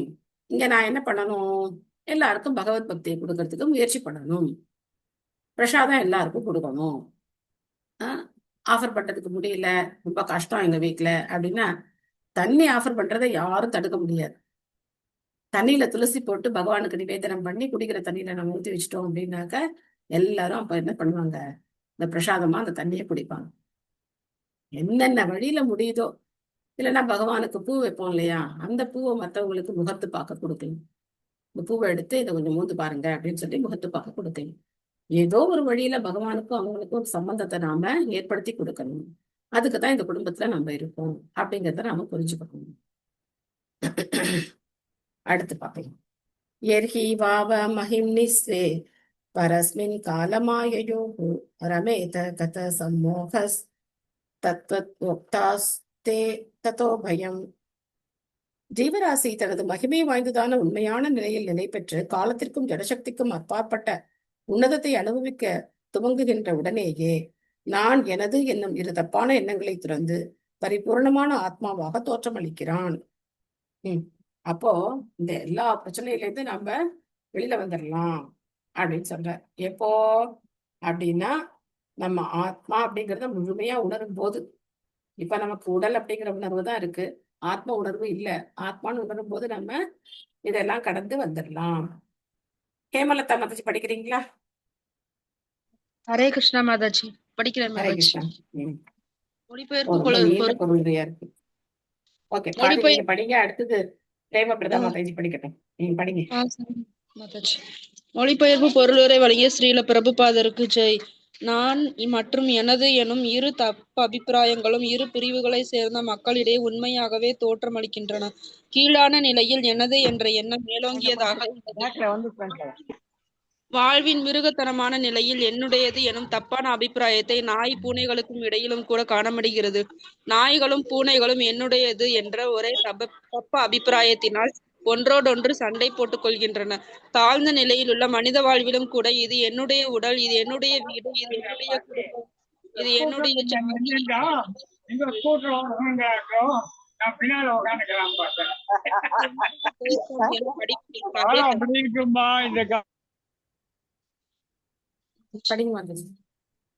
மேலும் கற்பனை அறிவு எனப்படும் உயர் நிலையிலும் கூட எனது எனும் அதே தப்பான அபிப்பிராயம் நான் அல்லது அனைத்தும் நானே என உருமாற்றம் பெறுகிறது.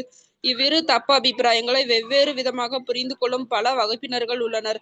ஆனால் நான் பகவானின் நித்திய தொண்டன் என்ற உணர்வில் ஒருவன் நிலை பெற்று இருக்கும் பொழுது மட்டுமே நான் என்பதின் உண்மையான முக்கியத்துவத்தை உணர்ந்து கொள்ள முடியும். இது தூய உணர்வாகும். மொத்தத்தில் வாழ்வின் இக்கருத்தை வேத இலக்கியங்கள் நமக்கு போதிக்கின்றன. என்னுடையது எனும் தப்ப அபிப்பிராயத்தை விட நானே பகவான் அல்லது நானே பரமன் எனும் தப்ப அபிப்பிராயம் அதிக ஆபத்தானதாகும். ஒருவன் தன்னை பகவானோடு ஒன்றுபட்டவனாக கருத வேண்டும் என்ற கட்டளை சில சமயங்களில் வேத இலக்கியங்களில் காணப்படுகிறது. ஆனால் எல்லா விதத்திலும் ஒருவன் பகவானோடு ஒன்றுபட்டவன் என்பதை அது குறிப்பதாகாது. பல விஷயங்களில் ஜீவராசிக்கும் பகவானுக்கும் இடையில் ஒற்றுமை இருப்பதில் சந்தேகமில்லை. ஆனால் முடிவாக ஜீவராசி பகவானுக்கு கீழ்ப்பட்டவனே ஆவான். பகவானின் புலன்களை திருப்திப்படுத்துவதே அவனது ஆதாரமான நிலையாகும். எனவே பந்தப்பட்ட ஆத்மாக்களை தம்மிடம் சரணாகதி அடையுமாறு பகவான் கேட்டுக்கொள்கிறார். ஜீவராசிகள் பரம ஆணைக்கு கீழ்ப்படியாதவர்களால் இருந்தால் அவர்கள் ஏன் சரணாகதி அடையுமாறு கேட்டுக்கொள்ளப்பட வேண்டும்? ஜீவராசி எல்லா விஷயங்களிலும் பகவானுக்கு சமமானவனாக இருப்பானாயின் பிறகு அவன் ஏன் மாயையின் கட்டுப்பாட்டினுள் வைக்கப்பட்டான்? ஜடசக்தி பகவானால் ஆளப்படுகிறது என்பதை நாம் ஏற்கனவே பல தடவைகள் விளக்கி இருக்கிறோம். ஜட இயற்கையை அடக்கியாலும் பகவானின் இச்சக்தியை பகவத்கீதை 9.10 உறுதி செய்கிறது. பரம ஜீவனுக்கு சமமானவன் என்று தன்னை கூறிக்கொள்ளும் ஜீவராசியால் ஜட இயற்கையை கட்டுப்படுத்த முடியும். எதிர்காலத்தில் இதை அவனால் செய்யவியலும் என்று முட்டாள்தனமான நான் பதிலளிக்கும். ஜட இயற்கையை கட்டுப்படுத்துவதில் எதிர்காலத்தில் ஒருவன் பரம ஜீவனுக்கு நிகரானவனாக இருப்பான் என்பதை ஏற்றுக்கொண்டாலும் அவன் ஏன் இப்பொழுது ஜட இயற்கையின் கட்டுப்பாட்டில் இருக்கிறான்? பரம புருஷரிடம் சரணாகதி அடைவதன் மூலமாக ஜட இயற்கையின் கட்டுப்பாட்டிலிருந்து ஒருவனால் விடுபட முடியும் என்று பகவத்கீதை கூறுகிறது. ஆனால் அங்கு சரணாகதி இல்லை எனில் ஜட இயற்கையை ஜீவராசியால் ஒருபொழுதும் கட்டுப்படுத்தவே முடியாது. எனவே பக்தி தொண்டின் முறையை பழகுவதன் மூலமாக அல்லது பகவானின் உன்னத அன்பு தொண்டில் உறுதியாக நிலை பெற்றிருப்பின் மூலமாக நான் எனும் இத்தப்பான அபிப்பிராயத்தையும் கூட ஒருவன் கைவிட வேண்டும். எவ்வித உத்தியோகமும் இல்லாத ஏழை மனிதன் ஒருவன் வாழ்வில் பல துன்பங்களை அனுபவிக்க கூடும். ஆனால் தற்செயலாக அதே மனிதனுக்கு அரசாங்கத்தின் கீழ் ஒரு நல்ல உத்தியோகம் கிடைக்குமெனில் அவன் உடனே மகிழ்ச்சி அடைகிறான். அனைத்து சக்திகளையும் ஆள்பவரான பகவானின் உயர்வை மறுப்பதில் லாபம் இல்லை.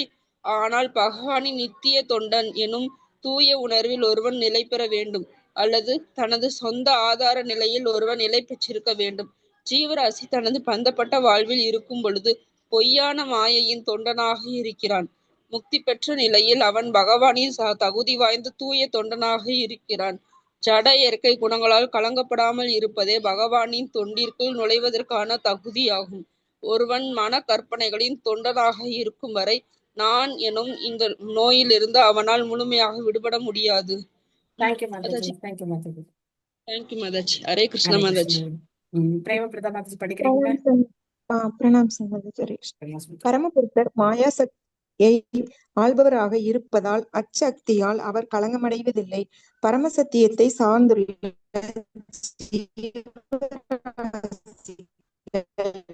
மாயா சக்தியில் விடக்கூடிய தன்மை உண்டாவதைப் போலவே பரம சத்தியத்தை ஒருவன் எதிர்நோக்கி இருப்பதால் மிகச்சிறந்த நோக்கம் நிறைவேறுகிறது. தலைக்கு மேல் ஆகாயத்தில் உள்ள சூரியன் ஒளிமயமாக திகழ்கிறது. புள்ளப்படும் ஆகாயத்தில் சூரியன் இல்லாதிருக்கும் பொழுது அனைத்தும் இருளில் மூழ்கி விடுகின்றன. அதை போலவே பரமபுருஷரின் முன்னிலையில் ஒருவர் இருக்கும் பொழுது அவன் எல்லா மாயைகளிலிருந்தும் விடுபட்டவனாக இருக்கிறான். அவ்வாறு இல்லாத ஒருவன் பொய்யான மாயையின் இருளில் இருக்கிறான். இதை 14.26 பின்வருமாறு உறுதி செய்கிறது. மாம்ச யோவிய பிஷாரேன பக்தி யோகேன சேவதே சகுணா சமதீத்தியைத்தான் பிரம்ம பூயாய கல்பதே. எனவே பகவானை வழிபடுதல், அவரை போற்றி புகழுதல், சரியான நபரிடமிருந்து ஸ்ரீமத் பாகவதத்தை செவியுறுதல், வயிற்று பிழைப்புக்காக பாகவதம் பேசுபவனிடம் இருந்தல்ல, வாழ்விலும் பாகவதமாகவே இருப்பவரிடம் இருந்து எப்பொழுதும் தூய பக்தர்களின் சகவாசத்திலேயே இருத்தல் ஆகியவற்றை கொண்ட பக்தி யோக விஞ்ஞானத்தை ஒருவன் மனப்பூர்வமாக ஏற்றுக்கொள்ள வேண்டும். நான் எனது எனும் தப்பான அபிப்பிராயங்களால் ஒருவன் வழி தவறி சென்றுவிடக் கூடாது. கருமிகள் என்னுடையது என்ற கருத்தில் பேராசை கொண்டவர்களாகவும் ஞானிகள் நான் என்ற கருத்தில் பேராசை கொண்டவராகவும் உள்ளனர். இவ்விரு பிரிவினரும் மாயா சக்தியின் பந்தத்திலிருந்து விடுபடுவதற்கு தகுதியற்றவர்களாவர். ஸ்ரீமத் பாகவதமும் பகவத்கீதையும் நான் எனது என்பவையாகும். வீழ்ந்த ஆத்மாக்களை விடுவிப்பதற்காகவே ஸ்ரீல வியாசதேவர் அவற்றை எழுதியுள்ளார். காலத்தில் ஆதிக்கமோ அல்லது ஜடசக்தியின் ஆதிக்கமோ இல்லாத உன்னத நிலையில் ஜீவராசி தன்னை அமைத்துக் கொள்ள வேண்டும். கடந்த நிகழ் மற்றும் எதிர்காலங்களின் கனவுலகில் சஞ்சரிக்கும் ஜீவராசி பந்தப்பட்ட நிலையில் காலத்தின் ஆதிக்கத்திற்கு உட்பட்டவனாக இருக்கிறான். மனக்கற்பனையாளன் எதிர்காலத்தின் தானே வாசுதேவன் அல்லது பரமபுருஷராக ஆவதன் மூலமாக காலத்தின் ஆதிக்கத்தை வென்றுவிட முயல்கிறான். அறிவை பயன்படுத்துவதாலும் அகங்காரத்தை வெற்றி கொள்வதாலும் பரமனாகி விட முடியும் என்று அவன் எண்ணுகிறான். ஆனால் இவ்வழி பூரணமானதல்ல. எல்லா விஷயங்களிலும் பகவான் வாசுதேவனே பரமன் என்பதை ஏற்பதே பூரணமான வழியாகும். அவரிடம் சரணாகதி அடைவது அறிவை பக்குவப்படுத்துவதற்குரிய மிகச்சிறந்த பூரணத்துவம் ஆகும். ஏனெனில் அவரே அனைத்திற்கும் மூல காரணம் ஆவார். இத்தகைய எண்ணத்தால் மட்டுமே நான் எனது எனும் தப்பான அபிப்பிராயங்களை ஒருவனால் துடைத்தொழிக்க முடியும். இதை பகவத்கீதையும் ஸ்ரீமத் பாகவதமும் உறுதி செய்கின்றன. ஸ்ரீல வியாசதேவர் தமது ஸ்ரீமத் பாகவதம் எனும் மிகச்சிறந்த இலக்கியத்தில் பகவத் விஞ்ஞானத்தை பக்தியோக முறையையும் ஜீவராசிகளுக்காகவே குறிப்பாக வழங்கியுள்ளார். ஆகவே பந்தப்பட்ட ஆத்மா இப்பெரும் விஞ்ஞானத்தை முழுமையாக பயன்படுத்தி கொள்ள வேண்டும். பொருளுரை வழங்கிய திரு ஆசா பக்தி வேதாந்த சுவாமி ஸ்ரீல பிரபுபாதா கி Jai. Thank you Mataji. Hare Krishna. Hare Krishna. Thank you Mataji. So இந்த நான் எனது அப்படிங்கிற எண்ணம் தாழ்ந்த மிருக இனங்கள்ல கூட இருக்கு. ஒரு நாய் குட்டி போட்டா கூட என்ன பண்ணும்? அதை பாதுகாக்கிறதுக்காக அது முயற்சி பண்ணும். பிரபுபாதா சொல்ற அதே மாதிரி நாய் பார்த்தோம் அப்படின்னாக்க ஒரு குறிப்பிட்ட எல்லை வகுத்துக்கும். அதுக்கு ஒரு எல்லை வகுத்துக்கும். அந்த எல்லைக்குள்ள இன்னொரு நாய் வந்தா என்ன பண்ணும்? குறைச்சிக்கிட்டே இருக்கும். அந்த மாதிரி மனிதர்களும் என்ன பண்ணிட்டு இருக்காங்க? எல்லைகளை வகுத்து வச்சிருக்காங்க. இது என்னுடைய எல்லை. இப்ப சண்டை போட்டுக்கிறாங்க இல்லையா? எதுக்கு சண்டை போட்டுக்கிறாங்கன்னு 2 பேருக்குமே தெரியாது. ஆனா சண்டை போட்டு எல்லாம் குண்டு போட்டு எல்லாருடைய அமைதி ஒற்றுமை எல்லாத்தையும் கெடுத்துட்டு இருக்காங்க. சோ இது மாதிரியான இதெல்லாம் தாழ்ந்த உணர்வு நிலைகள். நாம இந்த பிறவியில இங்க பிறந்திருப்போம், அடுத்த பிறவி என்னவோ நமக்கு தெரியாது. சோ அதனால இந்த எண்ணத்துல இருந்து நாம என்ன பண்ணணும்? விடுபடணும். நாம் பகவானுடைய நித்தியமான தொண்டன் சேவகன் இதுதான் நம்மளுடைய உண்மையான நிலை. சோ அதுக்கப்புறம் நாம கடவுளாக முடியாது அப்படிங்கிறத நாம நல்லா தெளிவா புரிஞ்சுக்கணும். எந்த காலத்திலயும் நம்ம கடவுளாக முடியாது. சோ பிரபுபா சொல்ற ஜட இயக்கி உன்னால வெற்றி கொள்ள முடியும். அவங்க என்ன சொல்றாங்க விஞ்ஞானிகள், இப்ப இல்ல இன்னொரு 10 வருஷத்துல நாங்க செஞ்சிருவோம் அப்படிங்கிறாங்க.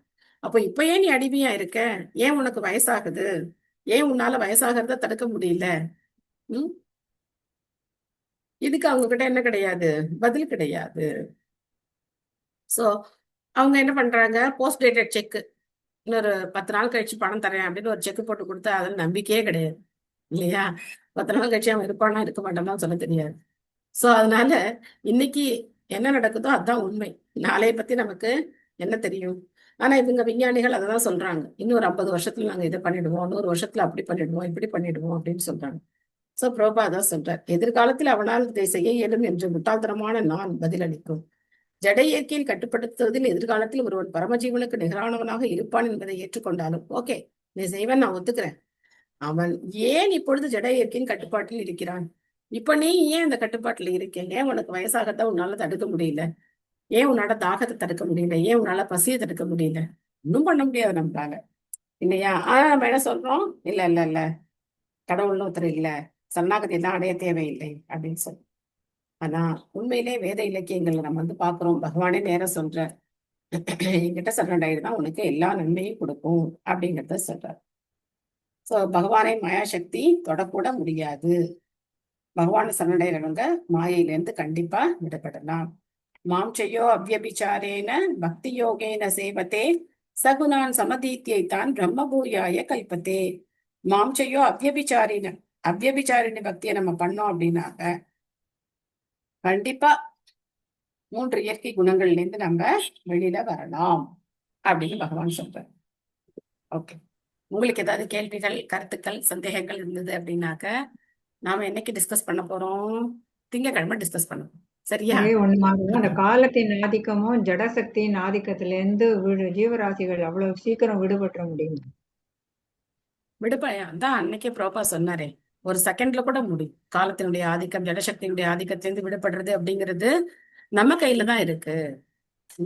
ஏன்னா பகவான சரணடைஞ்சோம் அப்படின்னாக்க காலத்தின் ஆதிக்கம் நம்ம மேல ஆதிக்கம் செலுத்த முடியாது. பக்தர்களை காலம் ஒன்றும் செய்ய முடியாது. காலத்தினுடைய ஆதிக்கம் என்ன? காலம் எப்படி ஆதிக்கம் செலுத்துது? எல்லாத்தையும் மாத்திக்கிட்டே இருக்கு. ஆனா ஒரு பக்தன் குழந்தையா இருந்தாலும் ஹரே கிருஷ்ணா ஹரே கிருஷ்ணா கிருஷ்ண கிருஷ்ண ஹரே ஹரே, ஹரே ராம ராம ராம ஹரே ஹரே. வயது முதிர்ந்த காலத்திலே ஹரே கிருஷ்ண கிருஷ்ண கிருஷ்ண ஹரே ஹரே, ஹரே ராம ராம ஹரே ஹரே. காலத்தின் ஆதிக்கம் அவன் மேல இருக்கா? கிடையாது. ஒரு உடல்ல இருந்து இன்னொரு உடலுக்கு போனாலும் ஹரே கிருஷ்ண கிருஷ்ண கிருஷ்ண ஹரே ஹரே, ஹரே ராம ராம ஹரே. காலத்தின் ஆதிக்கம் பக்தர்கள் மேல செயல்பட முடியாது. புற உடல் மேலதான் செயல்பட முடியுமே தவிர ஆத்மா மேல செயல்பட முடியாது. சரியா? அந்த மாதிரி தூய பக்தர். ஆமா, நாம அப்படியே இருப்போம். நாம அப்படியே காலத்தின் ஆதிக்கம் செயல்படாது அப்படின்னா நமக்கு வயசாகாதுன்னு கிடையாது. நமக்கும் வயசாகும். ஆனா என்ன ஆகாது, நம்மளுடைய செயல்கள் மாறாம இருக்கணும். அதே மாதிரிதான் ஜடசக்தி ஆதிக்கத்திலிருந்து விடுபடுது. ஜடசக்தியோட ஆதிக்கத்திலிருந்து விடுபட்டலாம், காலத்தின் ஆதிக்கத்திலிருந்து விடுபட்டலாம். ரெண்டும் ஒண்ணுக்கு தொடர்புடையது. தேங்க்யூ மாதாஜி. ஹரே கிருஷ்ணா. ஹரே கிருஷ்ணா மாதாஜி. கிருபா சிந்துபிய வச்சபலிதானாம் பாவனேபியோ வைஷ்ணவேபியோ நமோ நமஹ. ஹரே கிருஷ்ணா மாதாஜி. மாதாஜி பதம் 2ல லாஸ்ட் பேரால அரசியல், பொது உடைமை தத்துவம், தர்ம சிந்தனை மற்றும் பிறர் நலன் கருதும் தன்மை போன்றவர்களில் பந்தப்பட்ட ஆத்மாக்கள் கொண்டுள்ள பௌதீக கருத்து நான் எனது என்னும் தப்பான அபிப்பிராயங்களை அடிப்படையாக கொண்டவை ஆகும் கொடுத்திருக்கு மாதாஜி. எனக்கு இந்த இடம் கொஞ்சம் புரியல மாதாஜி. பிரபுபாதர் கொடுத்திருக்காரு. இதுக்கு என்ன அர்த்தம் அப்படின்னா, இப்ப அரசியல்வாதி அவங்க என்ன நினைக்கிறாங்க, இது என்னுடைய நாடு, இவங்க என்னுடைய மக்கள், நான் இவங்களை காப்பாத்த போறேன் அப்படின்னு நினைக்கிறாங்க. அப்ப என்னது, நான் எனது. சரியா? ஒரு பொது உடைமை மாதிரி என்ன நினைக்கிறார், கம்யூனிஸ்ட் இல்லையா? பொது உடைமைனா கம்யூனிஸ்ட். அவன் என்ன நினைக்கிறான், இல்ல இல்ல இது எல்லாருக்கும் பொதுவானது. அப்ப அங்கேயும் ஒரு தலைவன் இருக்கான், அந்த தலைவனுக்கு தான் எல்லாம் சொந்தம்னு சொல்றாங்க. ஆனா உண்மையான கம்யூனிசம், பொது உடைமை என்ன அப்படின்னா, ஈசாவாசிய மிதம் சர்வம் எத்கிஞ்ச ஜெகத்யாம் ஜெகத்தேன தெக்தேன புஞ்சிதா மா கிருத்தக கஸ்யத் வித்தனம். இதான் உண்மையான பொது உடைமை. இதான் ஸ்பிரிச்சுவல் கம்யூனிசம். எல்லாமே பகவானுக்கு சொந்தமானது. அவர் நமக்கு கொடுத்திருக்கிற பங்கை நாம ஏத்துக்கணும். மத்தவங்க பங்குக்கு நாம ஆசைப்படக்கூடாது. ஆனா ஆசைப்படக்கூடாது. இந்த கம்யூனிசம் எப்படி இருக்கு? இது வந்து நான் எனது ம் அப்படிங்கிற கொள்கைகளை அடிப்படையா வச்சு நீங்க எதை வேணா யோசிச்சு பாருங்களேன். ம் எதை வேணா யோசிச்சு பாருங்க. ஒரு பெரிய சுதந்திர போராட்ட தியாகின்னு சொல்றாங்க, சில பேரை மகாத்மான்னு சொல்றாங்க. என்ன பண்ணாங்க அப்படின்னா நான் எனது. என்ன அப்ப தர்ம சிந்தனைன்னு சொல்றதும் நம்ம யாருக்காவது தர்மம் பண்ணும்போது இது ஆமா, அதுவும் என்னோடது. என்ன இருக்கு? அது முன்னாடியே நம்ம ஆ, போன அத்தியாயத்திலே பார்த்தோம் இல்லையா? என்ன தர்மம்னு பார்த்தோம் அதெல்லாம். அதாவது சாதாரண தர்மங்கள். இப்போ கிணறு வெட்டுறது, மரம் நட்டு வைக்கிறது, அதுக்கப்புறம் அன்ன சாலைகள்லாம் ஏற்படுத்துறது, அனாதை ஆசிரமங்கள் ஏற்படுத்துறது, இதுவும் தர்மம் தானே. இந்த செயல்களும் தர்ம செயல்கள், தர்ம சிந்தனை உள்ள செயல்கள் தான். ஆனா அதுல என்ன இருக்கு? எனக்கு புண்ணியம் கிடைக்கும் கரெக்ட் கரெக்ட். ஓகே ஓகே அப்படிங்கிற எண்ணம் இருக்கு இல்லையா? ஓகே இது மேம். பண்ணா எனக்கு புண்ணியம், என்னுடைய சந்ததிகள் நல்லா இருப்பாங்க, என்னுடைய குடும்பத்துக்கு நல்லது, நான் எனது. எல்லா இடத்துலயும் உலகம் பூரா இருக்கிறது என்னது? நான் எனதுதான். எனதுதான். ஓகே இந்த ரெண்டு விஷயத்துல மட்டும் கிடையாது, எல்லாத்துலயும் இருக்கிறது நான் எனதுதான். இப்ப நான் வீட்டுல சமைக்கிறேன், நான் எனது, நான் சாப்பிடணும், என் குழந்தைங்க சாப்பிடணும், சமைக்கிறேன். அங்க பகவானே கிடையாது இல்லையா? சோ நான் ம் பக்தி இல்லாத எல்லா செயல்களும் நான் எனதுதான். ஒண்ணு என்னுடைய திருப்திக்காக, எனதுதான். இல்லைன்னா என்னை சுத்தி இருக்கிறவங்களே திருப்திக்காக. எப்போ அங்க பகவான் மையமா வர்றாரோ அப்பவும் அந்த நான் இருக்கும். அப்பவும் என்ன இருக்கும்? நான் எனது இருக்கும். அப்ப எப்படி இருக்கும்? அந்த நான் பகவானுடைய தொண்டன், எனது பகவான் என்னுடையவர். அங்கேயும் நான் எனது இருக்கும். ஆனா அந்த நான் எனது எப்படி இருக்கும்? நான் பகவானுடைய தொண்டன், பகவான் என்னுடையவர், நான் அவருடையவன் அப்படிங்கிற எண்ணம் நமக்கு இருக்கும். அப்ப நம்ம சமைக்கிறோம், அங்க என்ன கிடையாது? நான் எனது இப்படி மாறிடுது, தோசை திருப்பி கிடையாது. போட்டாச்சு ம் இல்லையா? சோ அதனால கரெக்ட். பகவான் இல்லாத எல்லா செயல்களும் நான் எனதுதான். அது எப்பேற்பட்ட தியாகமா இருந்தாலும் சரி. இப்போ இறந்து போறாங்க, அவங்களுடைய உடல் வந்து அந்த உறுப்புகளை இன்னொருத்தருக்கு கொடுக்குறாங்க. சோ ஆக்சிடென்ட்ல இறந்து போறாங்க, உடல் உறுப்புகளை தானம் செய்யறாங்க, எல்லாம் நான் எனதுதான். அதெல்லாம் நமக்கு வந்து ரொம்ப பெரிய விஷயங்கள், பெரிய தான தர்மம் அந்த மாதிரி. ஏன்னா பொதுமக்களுக்கு இதெல்லாம் தான் பெரிய விஷயம். பகவானை மையமா வைக்கிறது அவங்களுக்கு தெரியவே தெரியாது. அதனால எல்லாருக்கும் சாண்டிங் வந்து நம்ம சொல்லி கொடுக்கணும். ஓகே மாதாஜி. புரியுதா thank you Mataji? Mataji. Thank you Mataji. Hare Krishna. Yes Mataji. Thank you Mataji. Hare Krishna. Thank you Mataji. அடுத்து 10 நிமிஷம் போயிடுச்சு. அடுத்து சௌராஷ்டிரா கிளாஸ் இருக்கு. சோ நான் இதோட எண்டு கொடுத்துட்றேன். ஹரே கிருஷ்ணா ஹரே கிருஷ்ணா கிருஷ்ண கிருஷ்ணா ஹரே ஹரே, ஹரே ராம ராம ராம ஹரே ஹரே. Thank you all. நன்றி மாதாஜி.